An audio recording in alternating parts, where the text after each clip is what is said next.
Hoje vou falar sobre os Terena. Em pleno século XXI, muitas pessoas desconhecem a história dos indígenas no Brasil. As populações indígenas do Brasil são constituídas por muitos grupos e povos diferentes entre si, com costumes e crenças próprias. De acordo com o censo de 2010, existe hoje no país 305 etnias que falam 274 línguas e somam mais de 900 mil indígenas, aumentando a cada ano. Seus direitos tradicionais estão garantidos pela Constituição Brasileira de 1988, no artigo 231. Dentro dessa pluralidade indígena no Brasil, vamos falar dos povos Terena de São Paulo. A presença dos Terena no estado de São Paulo se inicia em 1932, com sua chegada à terra indígena Araribá, vindo de diversas aldeias do estado do Mato Grosso do Sul, o que mudou o cenário indígena na região de Bauru, somando a outras etnias já existentes, como os Caigangue, os Guarani e os Oti-Xavante. Mas a história dos Terena não começa em 1932, e sim bem antes da invasão dos europeus no Brasil em 1500. Historicamente, eles fazem parte de grupos indígenas que estão em diversos países da América. No passado, os europeus denominaram esses povos da América do Sul, que tinham o mesmo conjunto de línguas, de povos Aruac. Os povos Aruac são encontrados no Brasil, Guiana Francesa, Suriname, Guiana, Venezuela, Colômbia, Equador, Peru, Bolívia e Paraguai. Como a palavra Aruac foi utilizada pelos europeus para identificar esses povos, com o passar do tempo passou a nomear o tronco linguístico, falado por vários indígenas da América do Sul. A língua Aruac é a mais importante fonte para conhecer parte da história dos Terena. Há mais de 500 anos, os Terena viviam em um território conhecido como Echiva, região denominada também de Grande Chaco, que hoje estaria presente em países como Argentina, Paraguai, Brasil e Bolívia. Temos que compreender que a região do Echiva já existia bem antes das fronteiras e criação dos países na América do Sul. Segundo os estudos arqueológicos, os indígenas vivem nas Américas há mais de 12 mil anos. Os registros como textos escritos, desenhos, pinturas e fotografias foram feitos por não indígenas que estabeleceram contatos com os Terena a partir de 1500. Não podemos nos esquecer que, para saber sobre a vida passada dos Terena, também é muito importante ouvir o relato dos mais velhos através da tradição oral.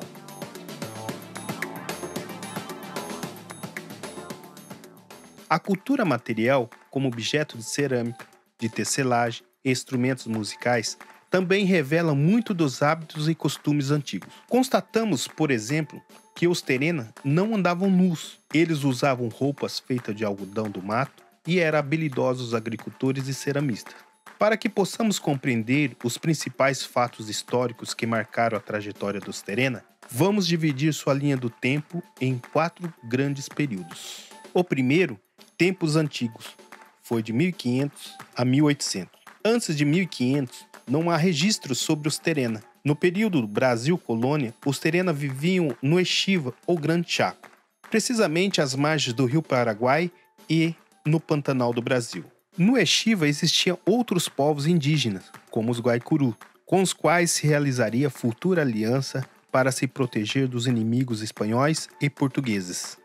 Os Terena eram um povo ágrafo. Eles tinham um líder espiritual, o Coixomaniti, que os guiava e protegia contra espíritos do mal, além de realizar o ritual do Orecoti para ter peixes, caças e mandioca abundante no Echiva. No século XVII, ocorreu a chegada dos europeus ao Echiva. Eles destruíram as aldeias e mataram muitos indígenas por causa da lenda do ouro e da prata. Foi então que os Terena, que viviam às margens do rio Paraguai, saíram para se juntar aos Terena que viviam no Pantanal do Brasil.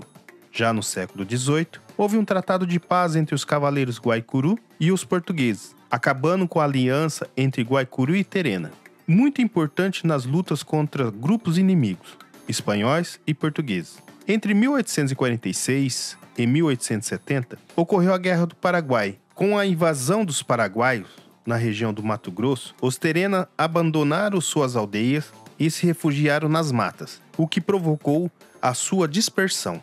Muitos Terena ingressaram no exército brasileiro para resolver questão territorial, mas quando acabou a Guerra do Paraguai, os fazendeiros já tinham se apossado das terras Terena para plantar e criar gado. Então, muitos tiveram que sair definitivamente de suas terras para outros lugares. Foi assim que os Terena entraram no segundo período, os tempos de servidão, que foram de 1870 até 1905. Os indígenas que ficaram em suas antigas terras foram submetidos a trabalho quase escravos nas fazendas. Muitos não recebiam pagamentos e sofriam com os maus tratos dos fazendeiros, que controlavam o acerto de conta, simulando dívidas que aumentavam a cada ano e aproveitando-se dos indígenas, privando a sua liberdade. No início do século XX, temos o terceiro período, tempos atuais, começando em 1905 com as primeiras demarcações de áreas terena no Mato Grosso do Sul.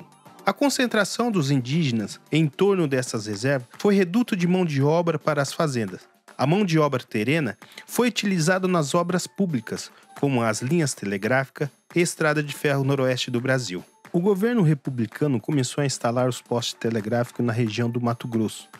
Em 1900, foi organizada uma comissão para ligar o trecho do telégrafo de Cuiabá até a fronteira com a Bolívia e o Paraguai. A construção desse ramal do telégrafo exigia muita mão de obra, e a comissão liderada por Cândido Mariano da Silva Rondon passou a convencer os indígenas a ajudar nos trabalhos de instalação da linha. Em 1914 foi criado o SPI, Serviço de Proteção ao Índio.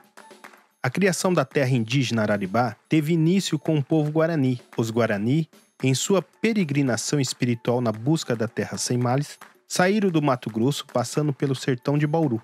Alguns foram convencidos pelo etnólogo alemão Kurt Neumann da Ju a se fixar nessas terras, e outros continuaram a sua trajetória. Com a construção da estrada de ferro noroeste do Brasil, na localidade onde viviam os Guarani, os trabalhadores da estrada de ferro noroeste do Brasil começaram a assediar as mulheres Guarani e também a realizar outros tipos de violência. As queixas dessas violências chegaram até o presidente Rodrigues Alves, que cedeu terras devolutas para os indígenas no município de Avaí. Então, em 1910, começou a demarcação das terras de Araribá, finalizadas em 1913. A terra indígena Araribá é formada por 4 aldeias: Copenoti, Nimandaju, Equeruá e Tereguá. Em 1920, os Guarani da terra indígena Araribá estavam sofrendo com várias doenças e que havia diminuído em muito a população Guarani existente. Como forma de manter a área territorial reservada, iniciam, na década de 20, pelo Marechal Cândido Rondon, os esforços para trazer os Terena do Mato Grosso do Sul para a terra de Araribá. Ideia concretizada em 1932.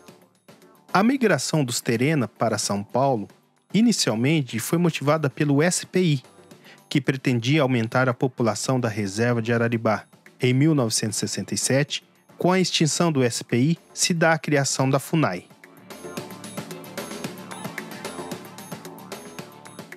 Atualmente, podemos dizer que os Terena estão vivendo o quarto grande período de sua história, os tempos de despertar. Os Terena estão em 2 estados brasileiros, Mato Grosso do Sul e São Paulo. Com uma população total de cerca de 29 mil pessoas, estão inseridos em espaço da economia regional, incluindo funcionários públicos, profissionais liberais, professores, pesquisadores e estudantes em universidades. Os indígenas sofrem com falta de políticas públicas para a demarcação de suas terras desde 1500 e até hoje sofrem com a invasão de suas terras originárias por mineradoras, madeireiras, grileiros, poceiros. Hoje, os Terena, como outros indígenas do Brasil, buscam seu espaço de autonomia e protagonismo para terem seus direitos respeitados pelos políticos e a sociedade brasileira, para a consolidação das lutas e resistência indígena no Brasil pela demarcação de terras. Resumir a história de um povo indígena no Brasil, com mais de 500 anos, é desafio.